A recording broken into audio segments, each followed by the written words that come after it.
Mr. Rapi Tulfo or Senator Rapi Tulfo, habay uminit ang ulo sa kasambahay nitong si Mr. Nico Natividad matapos ang interview na inere sa Wanted sa radyo ng live at ipinost sa Rapi Tulfo in action sa kanyang YouTube channel. So pag-usapan natin yan maya-maya lang. But before that, if you haven't subscribed yet, ang ilan sa mga interview nitong si Mr. Nico Natividad kasama po ang kanyang wife na si Shelo Natividad, kung saan pinatulpo po sila ng kanilang kasambahay, no? At nagrereklamo po siya kay Sir Rapi Tulfo dahil ipinost nga ni Mr. Nico Natividad bilang awareness doon po sa mga mga kasambahay, no? Yung mga employer na tatanggap dito kay Miss Mary Ann, no?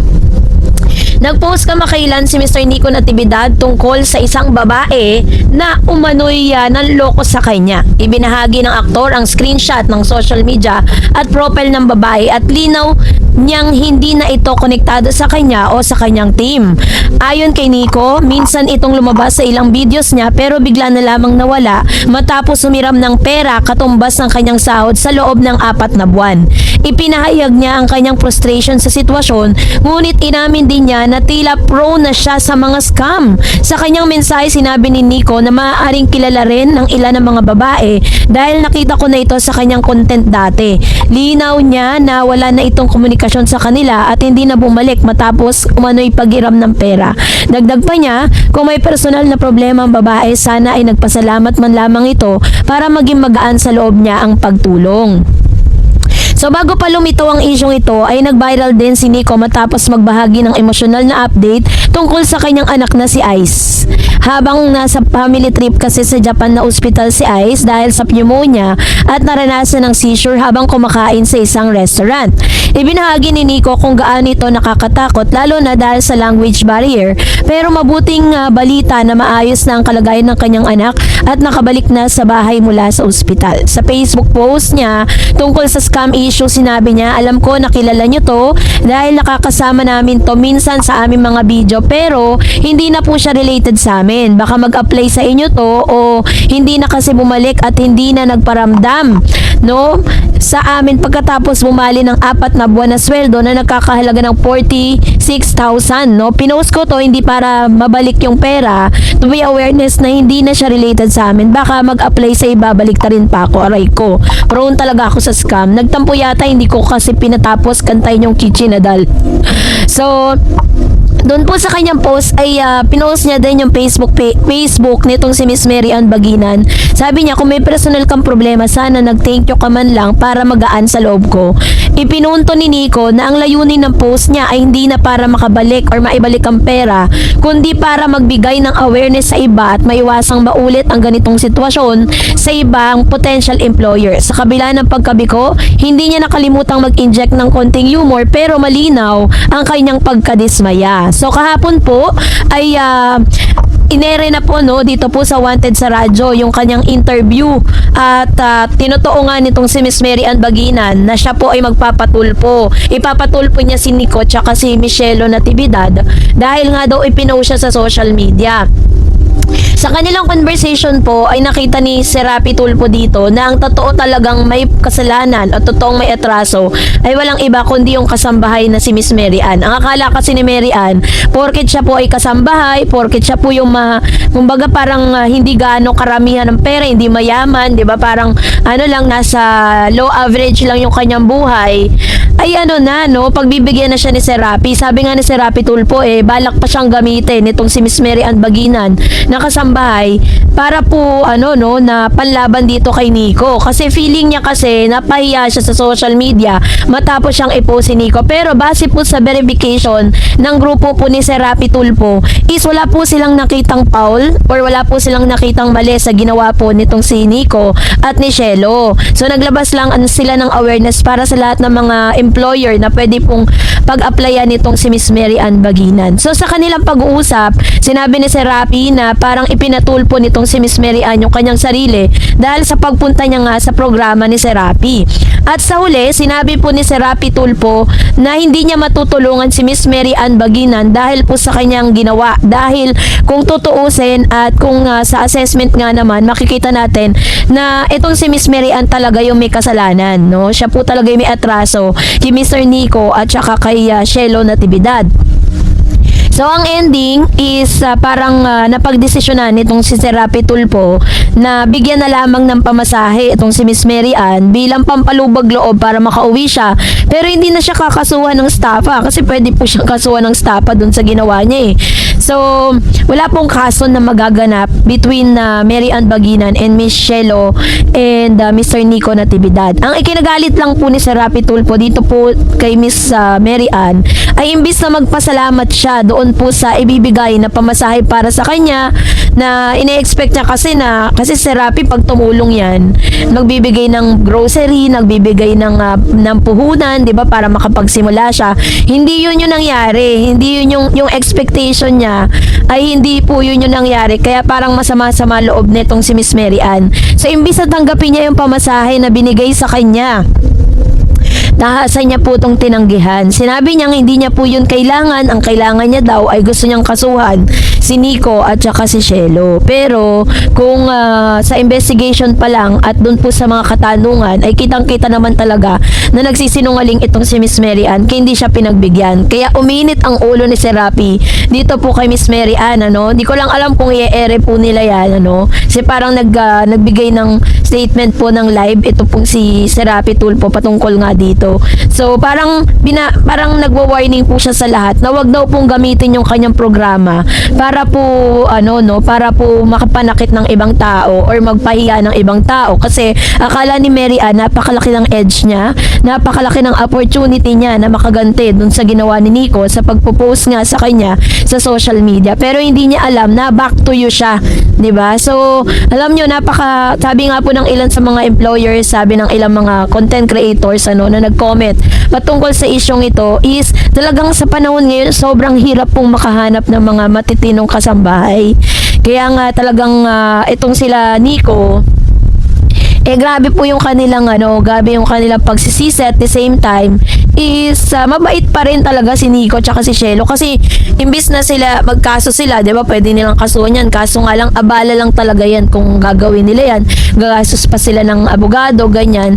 Sabi naman ni Nico, hindi naman po nila intensyon na bawiin pa yung pera na na nabali sa kanila. Ang gusto lang ni Nico magpasalamat si Mary Ann doon po sa doon po sa pagkakataon na yun, kahit hindi niya na lang pagtrabahuan, pero wala na kasi siyang paramdam. Yun po yung isa sa mga ikinasama ng loob ni Nico, kaya po talagang naglabas na rin siya ng statement niya sa kanya pong dito po sa programa ni Serapi Tulfo. So sa huli ay parang ginawa na lang po talagang biro ni Sir Nico Natividad na wala man siyang mga projects, TV projects, commercials, endorsement na natatanggap, pero may guesting siya. Yun nga lang kay Rapi Tulfo.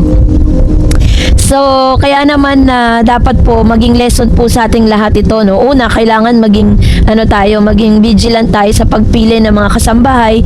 Pangalawa is wag nating gawing privilege yung pagiging isang mahirap para lagi tayong tatakbo kay Serapi. Mag-isip muna tayo, baka naman ikaw talaga yung may pagkukulang, ikaw yung may kasalanan at ikaw yung mapahiya kasi milyon-milyon po yung nakapanood ng nasabing video at ngayon trending na po siya.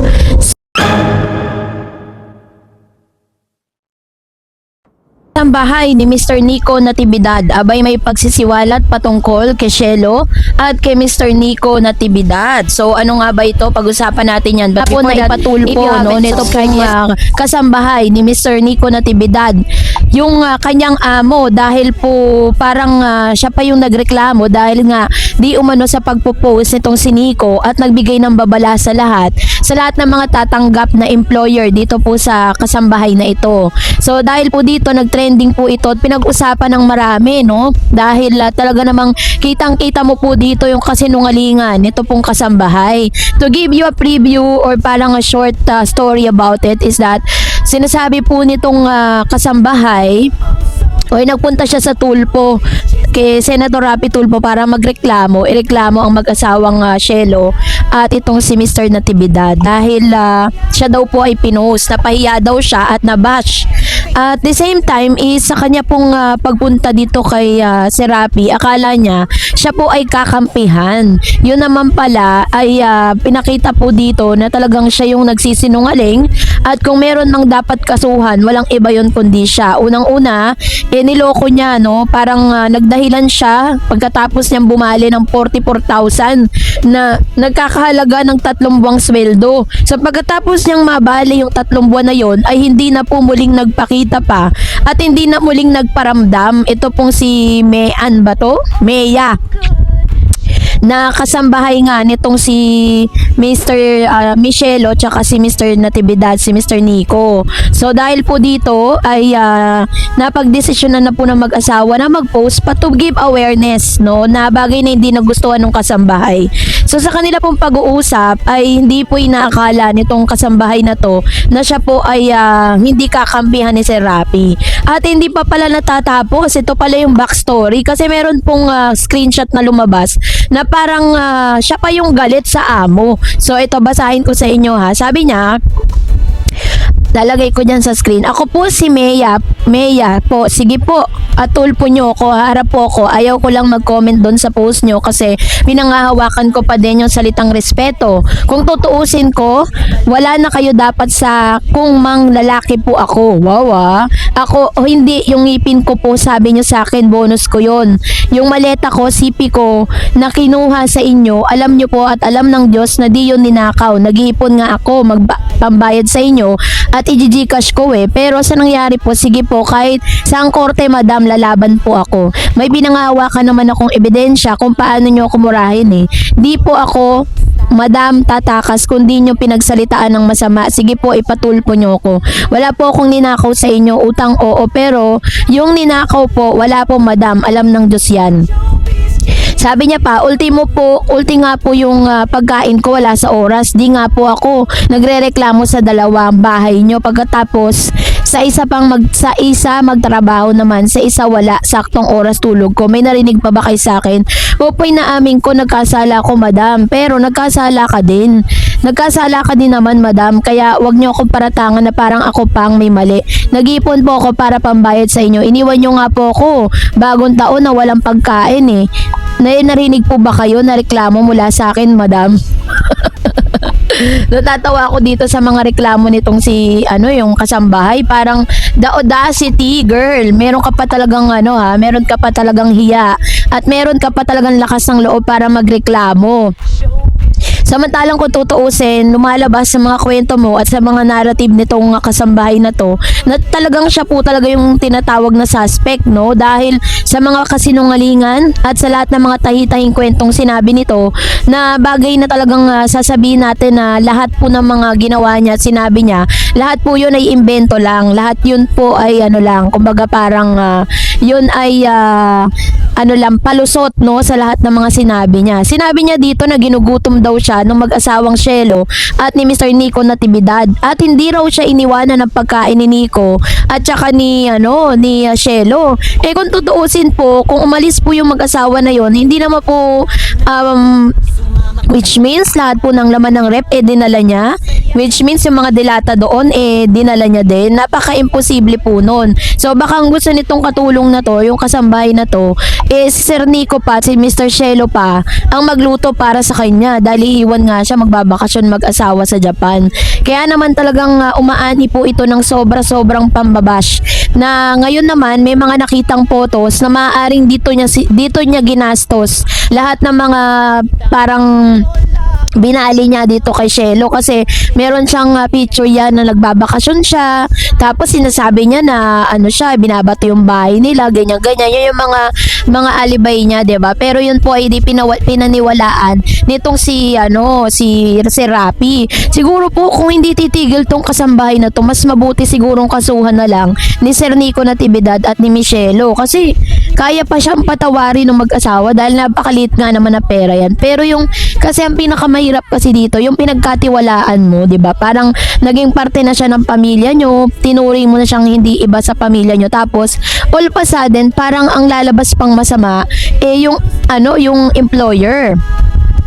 So, ang dami pong mga comments, no? Ang dami pong mga talaga naman nagbibigay ng kanilang saloobin patungkol sa bagay na ito dahil hindi naman talaga deserve nitong si Mr. Nico at saka ni Shelo na mabash. Sinasabi niya pa dito na siya pa yung parang naagrabyado. Grabe po itong kasambahay na to. Diyos ko, kaya nga talagang sinasabi ng ilan na napakahirap po humanap talaga ng mga matitinong kasambahay na ituturing ka talagang pamilya. Sabi nga kapag daw po nakita po ninyo, nakahanap kayo ng matinong kasambahay, ay i-treasure nyo na po yan. Kasi talagang masasabi natin na napakahirap po na maghanap niyan. Kung hindi ka lolokohin, hindi ka pwedeng ikaw naman ay nanakawan. O kaya naman saktan yung mga anak mo, 'di ba? Yun yung ilan sa mga danger. Kaya di ko lang alam kung galing po ba ng galing ng agency itong kasambahay na to. At ganito umasta, parang hindi niya alam yata yung mga rules, no? Hindi niya alam yung kanyang boundaries. Na parang may mga ganyan kasing tao, 'di ba? Na parang kapag kapag feeling nila mabait ka, feeling nila kaya ka nilang bulahin, gagawa po sila ng mga ganitong bagay na parang i-blame pa sa'yo at ikaw pa ang ituturong masama. Kaya much better talaga na idemanda na lang nitong si Sir Nico at Michelo ito pong yung kasambahay na ito. Kaya abangan natin kung itutuloy ba ni Mr. Nico ang demanda. So, panoorin natin ang mga susunod na updates. And that's it for today. For more videos and updates, please don't forget to like and subscribe. And please don't forget to follow my Facebook page, Dar Edge TV and Dar Edge channel. Guys,